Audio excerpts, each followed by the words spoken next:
જ્યારે જ્યારે નમઃ શબ્દ સંભળાય અને ત્યારે બધાએ માથું નમાવાનું છે.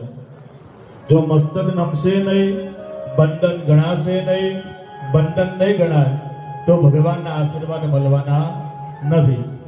અને પછી બાપુને આપણે એમ કહો અને મહારાજ મહંત શ્રીને કે તમે કહ્યું અમે યજ્ઞમાં બેઠા અમને ફળ મળ્યો નહીં.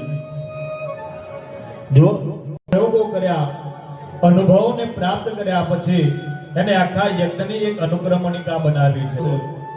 કેમ કે ઋષિ મુનિઓ જાણતા હતા કે કલિકાલનો માનવ છે ને કોઈની આગળ નમવા તૈયાર થશે અને અત્યારે તો ઘરવાળા સામે નમવા તૈયાર નથી, બીજા દુનિયાની વાતો દૂર રહે.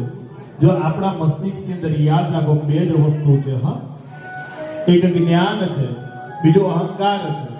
જ્ઞાન વિવેક બુદ્ધિ છે નામા બુદ્ધિ, અને બીજું અહંકાર છે. અહંકાર એટલે અભિમાન. જો અભિમાની આપણને ન ગમે તો દેવોને પણ ગમતા નથી. માટે જાગૃત થાય. આ જ્ઞાન અને ભક્તિના સમન્વય દ્વારા આપણે ઈશ્વરને પામી શકીએ છીએ. માટે પણ નામ પ્રકરણ મૂક્યું છે. અને આમે આપણે ગુજરાતીમાં કહેવત છે એ ન ગમે પણ આજે કોને ગમવાનું છે? શ્રી હરિનારાયણ.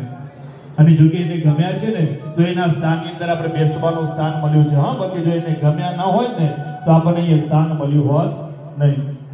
અને યજ્ઞ સારી રીતે કરજો તેવી ભાવના સાથે આવો કે દેવતાઓને વંદન કરીએ. આપણે સનાતન ધર્મી હોવાના નાતે સૌથી પ્રથમ ભગવાન ગણેશજીને વંદન કરવાના. અને વંદન નહીં કર્યા તો મેં પહેલા જ કીધું અને દેવના આશીર્વાદ મળશે.